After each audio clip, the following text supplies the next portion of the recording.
Good morning, good afternoon, and good evening, folks. Hey, welcome to another episode of the Marketing Your Practice podcast, the podcast where I have the pleasure of simplifying the marketing and the mindset so you, the chiropractor, can increase your income, your impact, and your enjoyment in practice too. Hey, today's episode is going to ruffle some feathers. It's going to get me in trouble with a lot of chiropractic coaches and with a lot of thought leaders in our profession. But this has been building in me for a long, long time as well.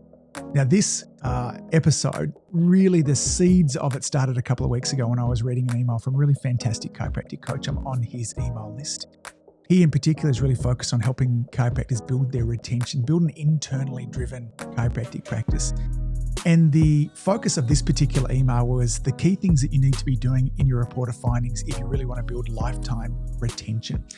Now, it was at about that point there that I could take this no longer. Okay, now as a profession, we have, quite rightly so, been really focused on the importance of building retention. Okay, and this was the very foundation of my practice. For years, we had incredible retention. Our PVA it averaged out at over 150, and that's for nearly 15 years of practice time through them. I mean, I was in practice for 25, but that period there. So when people came to see us, they stayed around, and it's not because we handcuffed them to a table. They came because they saw value and they enjoyed coming along. The irony is, because of this, I actually needed to do very little marketing. But that's not why we market just for new patients. We market to change our community and to make sure that tidal wave of people is still coming to us. But I want to let you know, the retention that I had in practice had very, very little to do with my new patient visit and very little to do with my report of findings. It had everything to do with another visit that nobody is ever talking about. In today's episode, we're going to put an end to that. Now, I'm a big golf fan, and there are 4 big golf tournaments each and every year, and my favorite is one called the Masters. It happens at Augusta, and there's a saying for that particular tournament that you can't win the Masters on Thursday and Friday, but you can lose it. So it's a 4-day golf tournament, Thursday, Friday, Saturday, and Sunday. That means it doesn't matter how well you're doing after Thursday and Friday, you can't win it then because you have to have the follow-through on Saturday and Sunday. Now, this might be a little bit of a hint in terms of where we're going there. Think of it like a dating metaphor. Now, if I was a dating coach and I was helping people to find their lifelong partner, and I was saying to you, here's how to do the right things on date number 1, okay, so that you find the perfect husband or wife. Now, it doesn't matter what you do on date 1. Now, you can ruin things on date 1, but you can't build the perfect relationship after date 1 or date 2 or date 3. In fact, you don't even build it after year 5, 6, or 7. What we do and where we build these relationships, great relationships, is with the things that we do each and every day.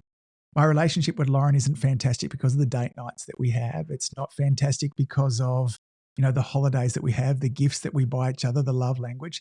It's fantastic because of the things that we do on a daily basis. The same is for us as chiropractors. Okay, now even if you're doing a re-exam, and re-exams are a very important part of retention, no doubt about that. I had a whole episode on that recently. But even if you're doing a re-exam every 12 visits, almost 92% of your visits are adjustment visits. Lifetime retention, referrals, the practice of your dreams is built around mastery of the adjustment visit. That's where all your time, effort, and energy should be. As coaches, we should be coaching our chiropractors on how to have mastery over this visit, because this is where the juice is. When patients come into us on our initial consultation report of findings, the goal is just don't muck up. Okay, it's very easy to get people to start care, and even if it's getting them to start for 90 days, but getting them to continue on beyond 90 days takes a lot of other things. In essence, it takes you delivering value. Now, people will continue to come and see you if the value of coming to see you is greater than the inconvenience of coming to see you, okay? So think about it. We're going to look at this as an equation.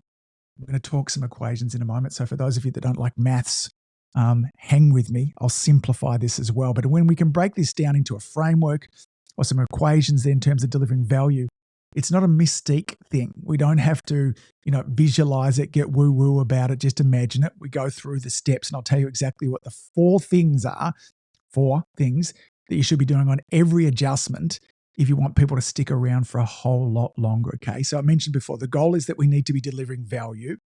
And when the value of coming to see you is greater than the inconvenience, people will come to it. So the inconvenience are basically time, money, and discomfort.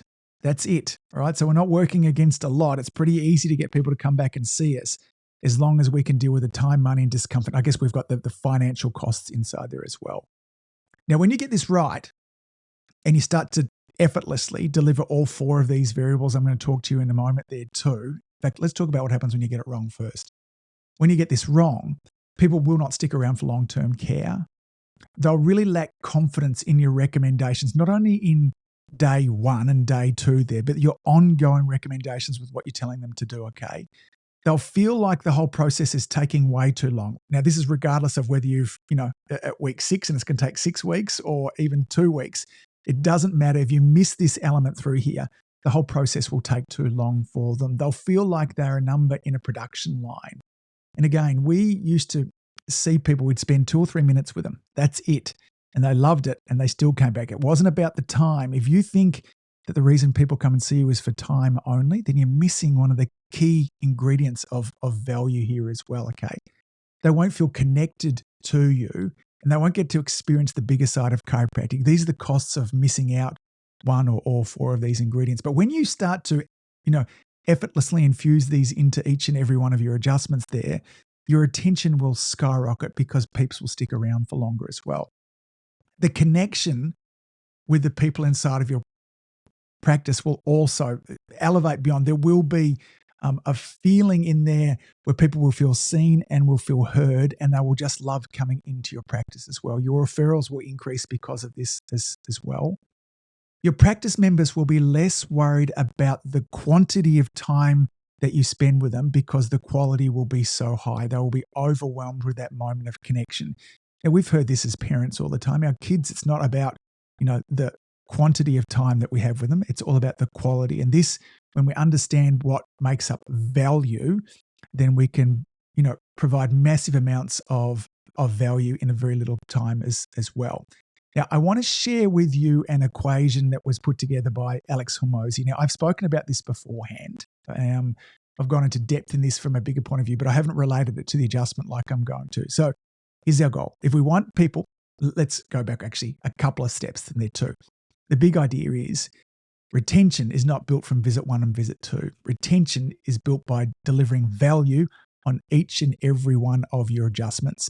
Now, I want to share an equation for you for value because value is very subjective. What is valuable to one person is not valuable to another. Some people see value in a Ferrari, others don't, okay? Some people see value in Rolex watches, others don't.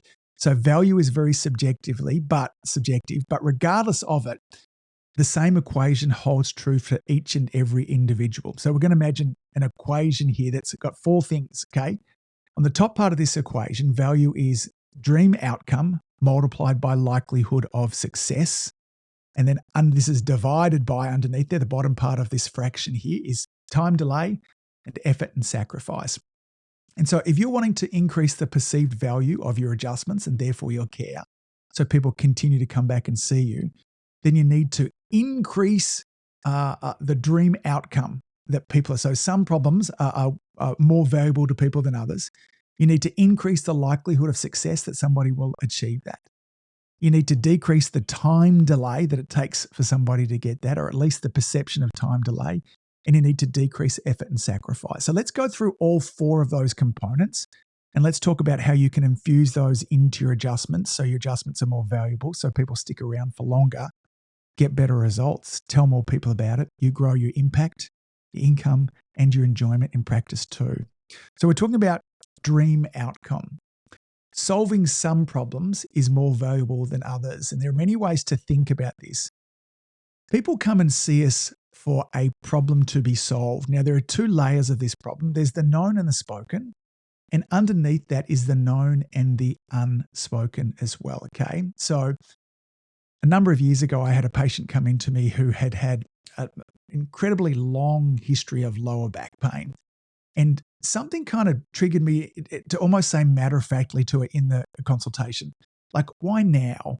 Why are you coming in to see me now? Because this problem has been around for a decade, but finally you're doing something about it now.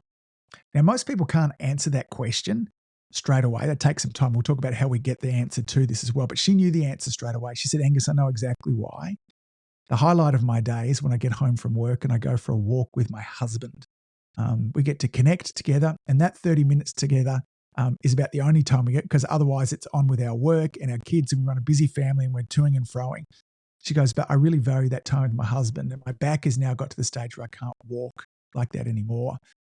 So that was the unspoken goal that she had there too. It wasn't about just getting rid of her back pain. It was being able to walk with her husband. Now, again, I've had many people come and see me over the years who are self-employed, who are having some form of health challenge, and it might be that they're having migraine headaches. But the unspoken thing is that because of these migraine headaches, they're falling behind at work. They're not being able to produce the quality and the quantity of work. And that's having them worried about, can their business stay afloat and will they be able to look after their families? Now, most practice members are not likely to tell us these underneath issues right away because we just don't have the trust and connection with them yet. Like, to be honest, if I was coming into you, I'd never really met you before, and even if you'd done a great job with us building a relationship, and I was worried about something like that, I might not tell you at this stage. So finding out the unknown and unspoken reason why somebody's coming in sometimes takes time. So I don't always get that on visit 1 or visit 2. And sometimes it takes the first couple of weeks before I can find that. I'm asking the question in different ways. I'm sharing examples of other people. I'm letting them know that it's important that I find this out because it can help with my care. It can help with motivation. It can help with all of those things. There's a sincerity in my questioning to try and find this out, because solving that unspoken yet known problem there too is much more valuable to somebody. So this particular patient beforehand, all of my communication to her, all of my recommendations were not about getting rid of her back pain, but they were about getting her back walking with her husband. Okay. That was a much bigger problem that she wanted solved rather than just the back pain. If it was the back pain that she wanted solved, she would have been in to see me 10 years ago. So the first thing is that we've got to know what they want beyond just the relief of the problem they put down there. What is the bigger things? And this takes some time for us to investigate. And what we want to do is on each and every visit, when appropriate, is that we want to be linking to that. We want to be showing them that the chiropractic care that we are delivering is not just valuable for their symptom, but it's valuable for their quality of life, particularly, their hobbies, the things that they have shown you that are important. And this makes chiropractic much, much bigger. So it means, first of all, identify what the dream outcomes are, identify what's valuable to them. And on each and every adjustment, you want to be linking that back to that. And again, in my case, it might be just talking about, being able to continually play golf, renovate in around the house and play with Sonny and keep up a really active lifestyle. So my chiropractor, Ben, is always checking in on those things. How are you going with this? How are your workouts going? This will help the strength of your legs on your squat. This will help your deadlift. So he's reminding me of his value on each and every adjustment. So we want to be increasing dream outcome. The second thing that we want to be doing is we want to be increasing the likelihood of success. Okay, so the more likely success is, the more valuable something is. Let me give you an example. And this is an example straight from Alex Hormozi's book here, okay? He's talking about weight loss. So when we think about weight loss, there's several different ways we can go about weight loss. One is to join a gym. And you can join a gym incredibly cheaply. My son, Edison, is at a gym that costs him $7 a week. And he gets 24-hour, 7-day-a-week access there, okay? Now, the likelihood of success of somebody losing weight when they go to the gym, the research would tell us is actually very, very low. Now, if we compare that to liposuction, okay? Now, liposuction here in Australia is somewhere between 10 and 15 grand. Now, the likelihood of success of liposuction is 100%. I'm going to have that process done, and when I wake up, not only am I going to be in incredible amounts of pain, but I'm going to be 10 or 15 kilos lighter, all right? So because it's 100% likely to be successful, I'm also much more likely to kill you and maim you and bruise you and damage you and all of those type of things like that too. But because the likelihood of success is so much higher, that's why we can charge more for it. Now, what does this mean on an adjustment to an adjustment basis? How do I continue to elevate the likelihood of success? Okay. We can do things if you're allowed to in your area. You could share testimonials. We can need to show up with an air of certainty, okay? Because certainty is a proxy for authority, for expertise. And again, these are proxies for likelihood of success. Now, certainty, we need to check because certainty is either one of those things that we have or don't have. I was asking a question to my community influencer members, and you might want to ask yourself this as well, that what likelihood of success do you have with the patient? So first of all, if you accept this patient for care and they were to follow through on everything that you were going to tell them to do, go to all of your adjustments, follow all of your home care, what likelihood is there for them getting the result they came into? Migraines, colic, breastfeeding issues, cancer, whatever it is that you see inside of your practice. Now, I know for me and for most chiropractors, what I'm looking for is an answer that's north of 85%. And really, I think it should be north of 90%. Now, we don't get results with 100% of people because people are different and there are lots of factors going on inside of this too. But if you don't have that level of certainty inside of your care, if you don't have that level of confidence, then we need to find out why is that? What are you lacking through there? Is it the fact that you need to become more technically proficient? Do you need to get better with the recommendations that you're giving? Are you not adjusting people enough? Are you not giving them a home care? Okay. But certainty and confidence in the way that you show up on a visit-to-visit basis is, without a doubt, one of the key components to letting people know that they're likely to get success and therefore letting them know that they're going to get value out of today's visit as well. So where are you at with that? How's your technical proficiency? And again, so you might answer that 90% with that too. We show up as certain by being definite in our language, okay, our tone of voice. We show up with unwavering with what we're saying. So this is part of what it looks like. You might go, yes, I do that. But if you're not committed, if you're not actually getting behind, there too, if you're worried about that people are going to say no to you, that you're going to be disliked, they won't follow your recommendations, you have to let go of that because it's that certainty that's so damn attractive inside of that. So these things on the top part of that equation, we want to increase the likelihood of them getting to a dream outcome, increase the likelihood of success. So again, on each visit, I'm going to be talking to them about what's important to them, and I'm going to show up with confidence and certainty, okay? I'm going to be direct in my recommendations, and I'm going to be lovingly authoritative, okay? It's really clear that when it comes to the spine and nervous system, I'm the expert, not my patient, and I make it really clear that that's the case without arrogance, okay? Arrogance is the opposite of certainty. In fact, if you're showing up with arrogance, it tells me that you lack confidence and certainty. These next two things here we want to decrease on each and every visit. The first one is time delay, okay? The faster we can get a result, okay, the more valuable it is. Now, the time it takes for healing is the time it takes, okay? We go back to our 33 principles. Healing takes time. There's nothing that we can do to speed that up, although our actions can absolutely slow it down. If we're not giving the right recommendations, if you're too scared to tell somebody 3 times a week and you know that's what they need, and instead you're telling them 1 time a week, what you're actually doing is you're increasing the time it will take for them to get the results. That's it, okay? Which therefore means that your care is less valuable, which therefore means they will less likely stay around, which is going to mean that you're going to have the same problem, okay? If you really want people liking you, then give them great results. And that means you give them recommendations to help them get the results as fast as possible. Let them choose, okay? Let them choose. So it also means, in my case, giving the right home care. So for me, one of the things that I know is that all of my practice members were inflamed. Okay. So I wanted some basic things to help them out with that too. And so, fish oils, vitamin D, they were 2 that I really looked at in those cases too.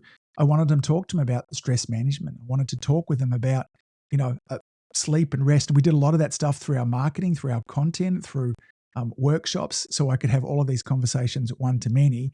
But again, I knew that if somebody, to use the word of the great James Chestnut, was eating well, moving well, thinking well, and getting adjusted, then I knew that they would get better and faster results. And so if I could decrease the time delay that it took them to get the results, then there was more value in my care, the longer someone was going to stick around and the more likely they were to refer people on. So what can you do to decrease the time delay? Now, along with this, one of the key things that you can do to decrease the time delay, even if you're doing all of these things, is to show progress. Now, for those of you that have ever traveled long haul on an aeroplane, so, 14, 16 hours, what you see lots of people doing on the plane is, if they're not watching movies and sitting in front of us, is that little infographic of time from destination, time to arrival, and you've got a little picture of the airplane kind of flying across the globe there too. What you're seeing with there is progress. Okay, now that progress actually decreases the sense of time. This research, or there was some wonderful research done in the subways over in London, in the UK, where what they actually did is on each of the tube stations there is they put some little digital signage up saying how long until the next train, and it had a little tracker information of the train kind of coming along, a little digital thing there too. Now, interestingly, when they spoke to the people who were waiting for the train, their perception of time decreased. Uber does the same thing. When you order an Uber, it pops up on your phone and says 6 minutes, 5 minutes, 4 minutes. Now, sometimes it goes 6 minutes, 5 minutes, 10 minutes, 4 minutes. But anyway, we get that countdown through there. And so you want to be showing progress. And so for me, particularly during the first 90 days of somebody's care, I was constantly talking to my practice members about where they had come from and where they needed to get to. We would talk about the severity of their subluxations on their visits, and I would measure that by how the spine was moving, by leg length, by posture, by the feeling of the tissues in around the spine, and I was constantly relating that too. And so I might be saying things like, hey, Joe, great news. Up until now, we've always had 6 subluxations we're working on. We had 4 today. The leg length has always been around about that kind of 2 centimeters. It's down at 1 centimeter. Feel this area through here. Feel how that used to be really tender there. It's not. Great. So what I've done is I've shown progress. Most chiropractors aren't showing progress, and so our practice members don't know where they are on the journey. And so therefore it feels like it's taking a really, really long time. Okay. So you must show progress because this gives the sense of decreasing the delay to arrival. Okay, so show progress, whatever the technique is that you use. We want to see if we can be doing this not just on our re-exams. That's a big opportunity for us to touch inside of this too. But we want to be doing this on a visit-to-visit basis. Then the final thing we want to be doing is decreasing effort and sacrifice. And this is, in many ways, about making it a nice place for people to come and visit. Okay, is there easy car parking? Do you run on time? Do your front desk smile? Is there, appropriate reading material there for me? Is there a nice cup of tea? Is there snacks for me? Is it clean? Those sort of things, they decrease effort and sacrifice. How good are you at listening? Now, the more enjoyable we make it for people, the more they feel seen and heard, then the less sacrifice that it is. Okay, so Stephen Covey, in his book, 7 Habits of Highly Effective People, habit number 4 is seek first to understand before wanting to be understood. Now, too many chiropractors are spending way too much time asking a question, what do I say here? What do I say there? And how do I get somebody to do this? And my experience is if you can just really hear the patients, if you can have them feel understood, then it's very obvious how to communicate to them. No fancy scripts are needed because when somebody feels understood, when they feel seen and when they feel heard, it's an incredible experience. They are then open to moving on. But most of us, what we're doing is we're waiting for them to stop talking so we can educate them. Before educating your patients, you want them to feel seen and you want them to feel heard. And so use their name. Know what's important to them, okay? Are you able to carry on the conversation from last visit? This was, for hundreds of visits in a row, I'd take notes about what we did on the one beforehand and how could I carry that on. So it was like an ongoing conversation. Practice members would often say this is like having an ongoing conversation with your Angus and they're just a week apart. Great. I can carry it straight back on, allows them to feel seen and heard. And in that 3 to 5 minute adjustment, I can also touch base on, how's the kid's birthday party on the weekend? How was golf? How did you shoot? Those kind of things is what we can do. We can make the person feel seen and heard in that time. We decrease the effort and sacrifice. And if every time I'm coming to see you, you're 30 minutes late, doesn't matter how well you're doing the other bits and pieces, that's a lot more effort and sacrifice. If it's hard for me to get a car park, if the hours that you're open are difficult, if, it's an unpleasant place to be because it's dirty and messy, and I feel like you don't even really know who I am, then none of the other pieces matter, okay? So we want to decrease the effort and the sacrifice. Every visit, you want to have mastery over being able to touch on on all 4 of those. How can you connect your visit and today's visit to someone's dream outcome? How can you show and again, connect what you're doing today to an increased likelihood of success? How can you decrease the time delay? Again, by giving the right recommendations, home care, showing progress there too. And how can you decrease effort and sacrifice? This is the number one thing that I think that chiropractic practices should be training on a weekly basis, because the practices that get great with this are the practices that will have outstanding retention. Okay. And this doesn't mean that the initial consultation and the report of findings aren't important. Of course, they're all important. Okay. All of these appointments are pivotal in helping to get someone to lifetime retention. So remember, you can't win the Masters on Thursday and Friday, but you can lose it, which means you can muck up things so somebody doesn't even start care at the report of findings. That lifetime care doesn't come from a report of findings. It comes from what you do on a daily interaction as well. And mastering these 4 points, dream outcome, likelihood of success, time delay, effort and sacrifice, will go a long way to you building an incredibly impressive retention where the need for new clients decreases as well. Folks, that's it for today's episode. Get to work on improving your adjustment visit and watch the changes that happen. As always, folks, thanks for all that you do. Keep saving lives. Your community needs you to understand this. Work on this, folks. Till next time, have a great week. Bye. If you've enjoyed listening to this podcast, you have to come and check out my Community Influencer program. It's my monthly coaching program where we take all this material and I'll work with you to help you apply it, implement it, and systemize it. The Community Influencer Group Coaching Program is designed to help you increase your practice income, impact, and enjoyment.